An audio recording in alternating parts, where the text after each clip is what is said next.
നീ പറഞ്ഞതാണ് ശരി. എന്റെ ഭർത്താവാണ്. എന്റെ കണ്ണടയുമ്പോഴും അദ്ദേഹം ജീവനോടെ ഉണ്ടാവണം. ജാസ്മിനെ അദ്ദേഹം വിവാഹം കഴിക്കില്ല. ഞാൻ തടയും.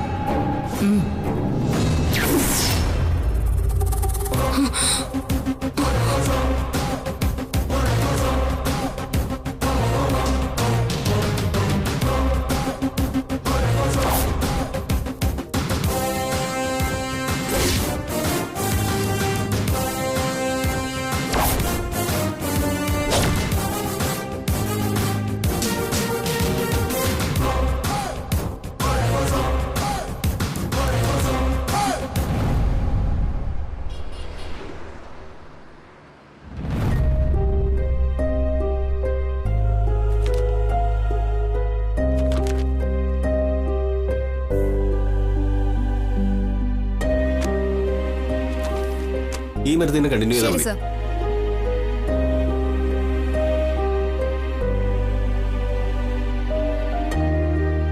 ശ്വാസം ഒന്ന് എടുത്തു വിടും.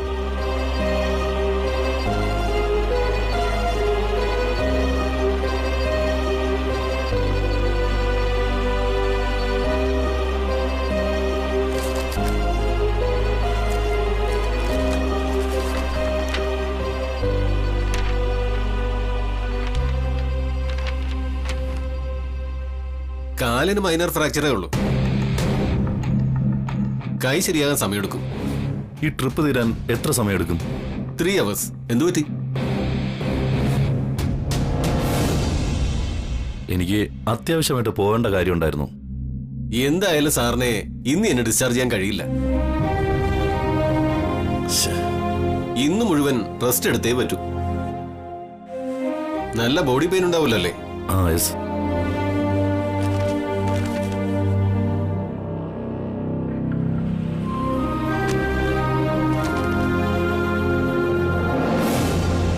ഒരു പെയിൻ കില്ലർ അപ്ലൈ ചെയ്യാൻ ഞാൻ എഴുതിയിട്ടുണ്ട്. വേദന ഗ്രാജുവലി മാറിക്കൊള്ളും. മറ്റെന്തെങ്കിലും ഉണ്ടെങ്കിൽ എന്നെ അറിയിച്ചാൽ മതി. ഞാൻ ഇവിടെ തന്നെ ഉണ്ടാവും.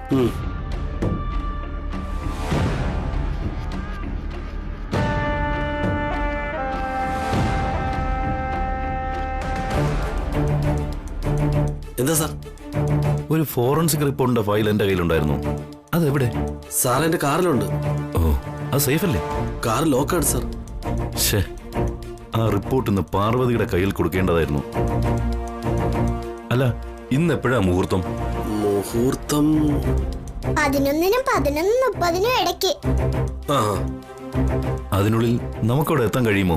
ഞാൻ എത്തിക്കാം സാറേ. എത്തിയല്ലേ പറ്റുള്ളൂ. സാറിനെയും കാത്തിരിക്കുക പാറു. സാർ അവിടെ എത്തിയാലേ പാറു വിജയിക്കൂ. അവൾ ജയിക്കണം സാർ. മണിക്കുട്ട, നീ എന്റെ കാറിന്റെ അടുത്ത് തന്നെ ഉണ്ടാകണം. ആ ഫയലെങ്ങാണ് മിസ്സായ അതോടുകൂടി പാർവതിയുടെ മുന്നിൽ കർട്ടൻ വീഴും. ശരി ഓമനെ.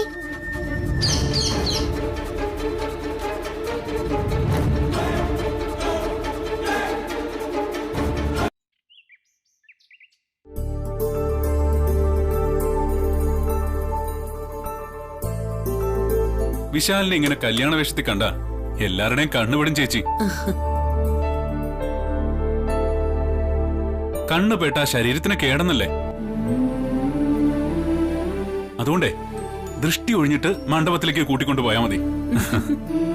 പ്രതാപം കൂടെയുള്ളപ്പോ പ്രത്യേകിച്ച് ദൃഷ്ടി ഒഴിയേണ്ട കാര്യമൊന്നുമില്ലല്ലോ. അതെന്താ, ഞാൻ വിശാലിനേക്കാൾ സുന്ദരനായതുകൊണ്ടാണോ? സ്വയം പുകഴ്ത്തുന്നതേ വിഡ്ഢികളുടെ സ്വഭാവ. ഞാൻ പറഞ്ഞതേ, പ്രതാപന്റെ രൂപം കണ്ട കണ്ണു തൊടാതിരിക്കാൻ വെച്ച ഏതോ കോലാണെന്നേ നാട്ടുകാര് കരുതൂ. അയ്യ, ഒരു തമാശ. മോനിതാരെയാ തിരയുന്നേ? വിശാല് തിരയുന്നത് ആരെയാണെന്ന് നിനക്കറിയില്ലേ പ്രഭാവതി? തിരയെ മാത്രമല്ല, മനസ്സിൽ ഒരുപാട് വിളിക്കുന്നുണ്ട്. നിനക്കും അതറിയാം. അറിയില്ലെന്ന് നടിക്കുന്നതാ നീ. ഇന്നത്തോടെ ആ പേര് ഈ കുടുംബത്തിന്റെ ലിസ്റ്റിൽ നിന്ന് തന്നെ വെട്ടി മാറ്റുമല്ലോ.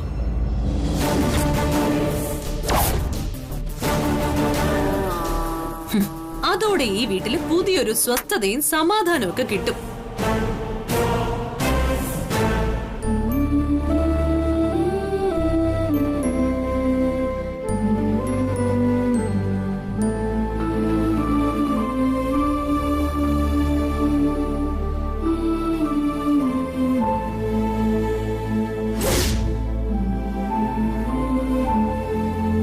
ദേ വരുന്നുണ്ട്.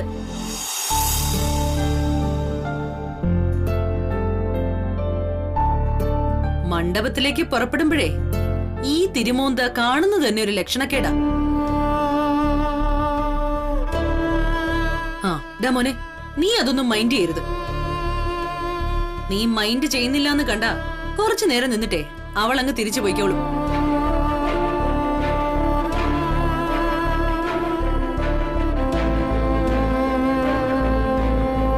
എന്റെ മനസ്സും നിന്റെ മനസ്സും തമ്മിൽ സംസാരിക്കുന്നുണ്ടാവും. അതുകൊണ്ടായിരിക്കും ഞാൻ നിന്നെ കാണാൻ ആഗ്രഹിക്കുന്ന സമയത്തല്ല നീ എന്റെ മുന്നിൽ വരുന്നത്. എന്റെ വിശാൽ സാറിനെ ഞാൻ ഒരിക്കൽ കൂടി കണ്ണറിയൊന്ന് കണ്ടോട്ടെ. ഇനി ഇങ്ങനെ സ്വാതന്ത്ര്യത്തോടെ മുന്നിൽ വന്ന് നിൽക്കാൻ എനിക്ക് കഴിയില്ലല്ലോ.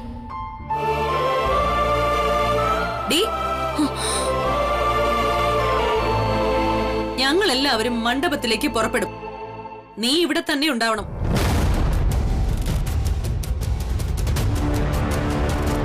വിവാഹം കഴിഞ്ഞു വരുന്ന ജാസ്മിനെ നിലവിളക്ക് കൊടുത്ത് സ്വീകരിക്കണം.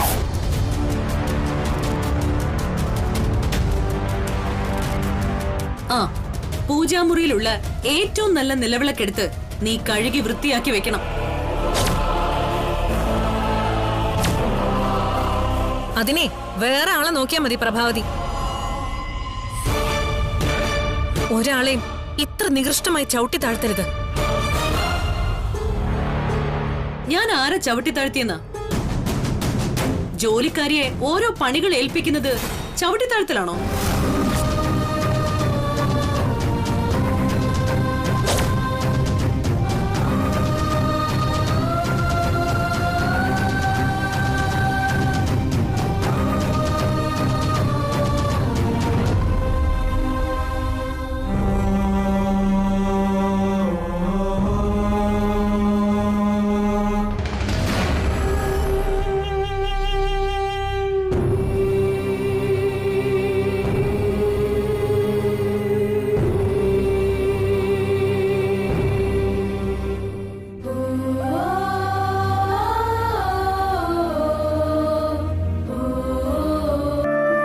ഇത് ഗായത്രി അമ്മയുടെ മുന്നിൽ വെക്കണം.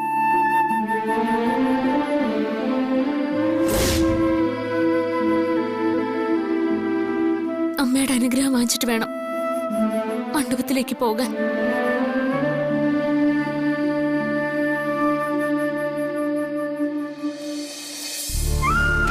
നിന്നെപ്പോലൊരു പെണ്ണ് ഈ ഭൂമിയിൽ വേറെ ഉണ്ടാവില്ല മോളെ.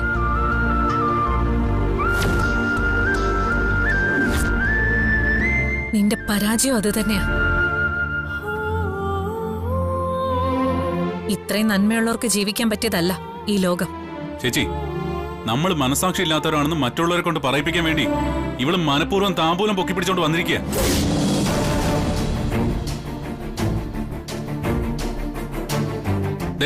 ഇവളെ പെട്ടെന്ന് തന്നെ ചവിട്ടി പുറത്താക്കിയില്ലെങ്കിലേ നമ്മൾ ഓരോ ചീത്തപ്പേര് കേൾക്കേണ്ടി വരും.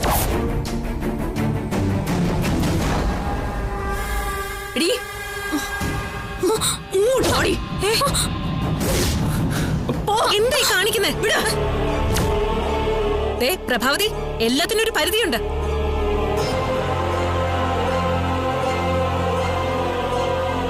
മോളെ സാരമില്ല, ഇതിനൊക്കെ ദൈവം കൊടുത്തോളും.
മോളെ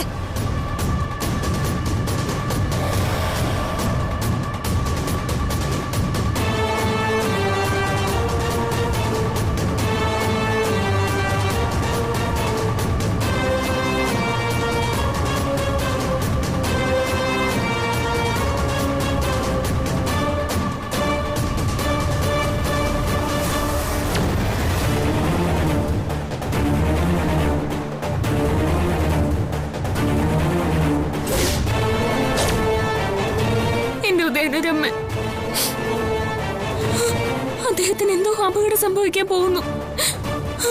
മണ്ഡപത്തിൽ വെച്ചാ അത്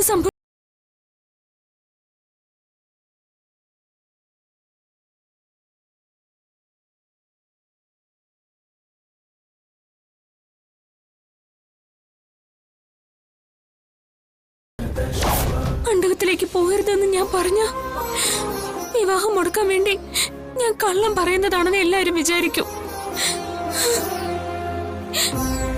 ഞാനിനി എന്താ ചെയ്യാ എന്റെ ദേവി? ഞാനിനി എങ്ങനെ അദ്ദേഹത്തെ തടയാ? പാർവതി,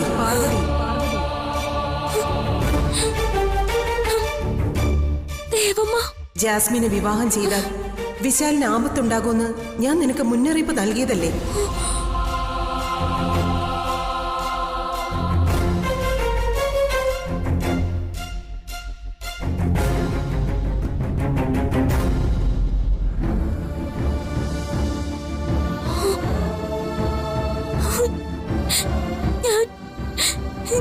ഞാൻ തോറ്റുപോയി ദേവമ്മ. വിശാൽ സാറിന്റെ ജീവൻ എനിക്ക് രക്ഷിക്കണം. അതിന് ഞാൻ എന്താ ചെയ്യണ്ടേ? ദേവമ്മ തന്നെ എനിക്കൊരു വഴി പറഞ്ഞിട്ടാ. മൃത്യുഞ്ജയനായ മഹാദേവനെ പ്രാർത്ഥിച്ച് വിശാലിന്റെ നെറ്റിയിൽ നീ വിഭൂതി തൊടിവിക്കണം. ആ വിഭൂതി നീ തന്നെ തയ്യാറാക്കണം. വിഭൂതി ഞാൻ തയ്യാറാക്കാനോ?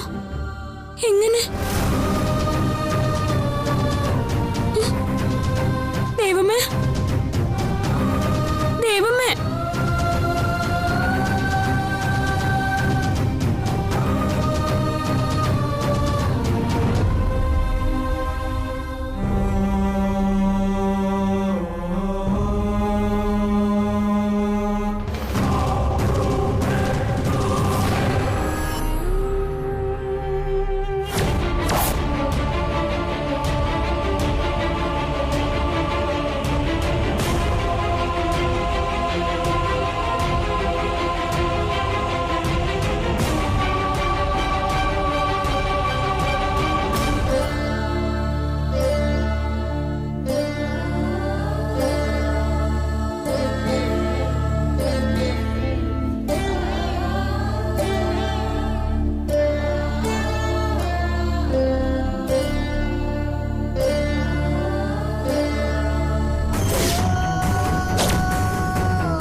ശ്രീ പരമേശ്വര, കൈലാസനാഥ, വടക്കുനാഥ,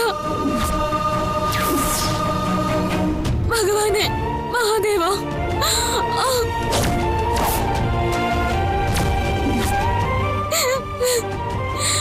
ഭഗവാനെ, ശംഭോ മഹാദേവ, ശംഭോ മഹാദേവ.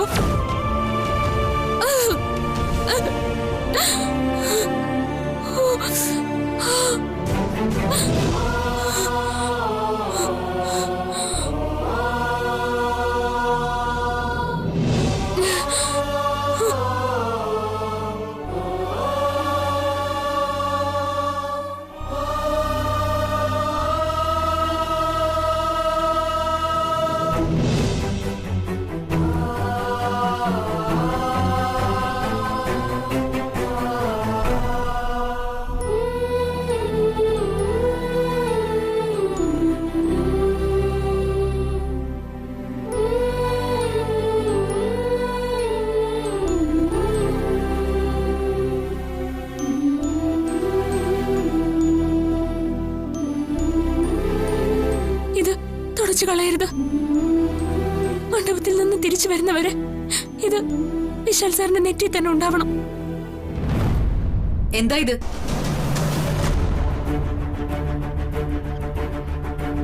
ദുർമന്ത്രവാദമൊക്കെ അറിയാവുന്ന ആളല്ലേ, അങ്ങനെ എന്തെങ്കിലും ആവും. വിവാഹം മുടക്കാൻ വേണ്ടി എന്തോ കൂടത്രം ചെയ്തു ചേച്ചി. മോനെ,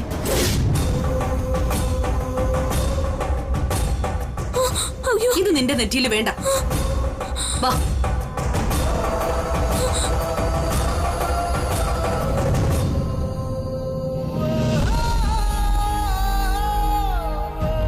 ദേവി,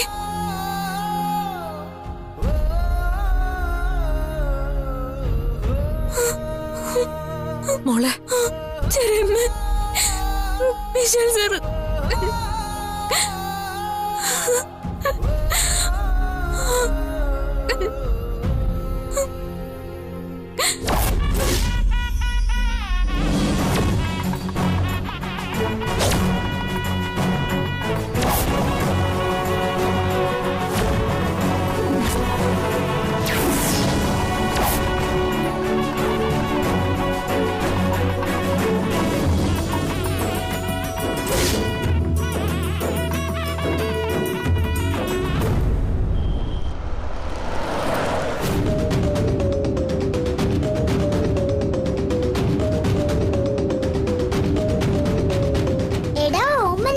കുറച്ചുകൂടി വേഗത്തിൽ പോകാൻ പറ്റുമോ?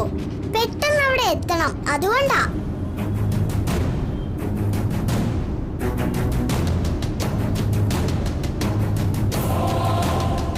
ആ കടലാസും കൊണ്ട് ഞാൻ പറന്നു പോയാലോ?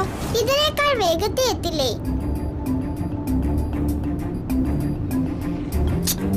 റിപ്പോർട്ട് കൊണ്ട് നീ അവിടെ ചെന്നിട്ട് കാര്യമില്ല മണി. നീയും പാർവതിയും ചേർന്ന് നടത്തുന്ന തട്ടിപ്പാണെന്ന് അവരൊക്കെ പറയൂ. അരവിന്ദ് സാറ് നേരിട്ട് ചെന്ന് പറഞ്ഞാലേ എല്ലാരും വിശ്വസിക്കൂ.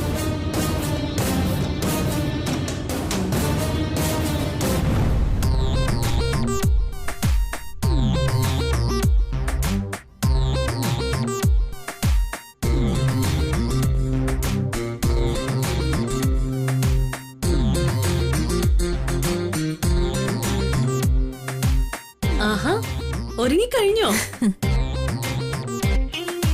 അതെ, പാർവതിയെ ഈ പരിസരത്ത് പോലും കണ്ടുപോരുതെന്ന് പറഞ്ഞിട്ടുണ്ട്. അതുകൊണ്ട് ഇതിനിടയിൽ കയറി വന്ന് അവൾ അലമ്പുണ്ടാക്കുമെന്ന് പേടിക്കണ്ട.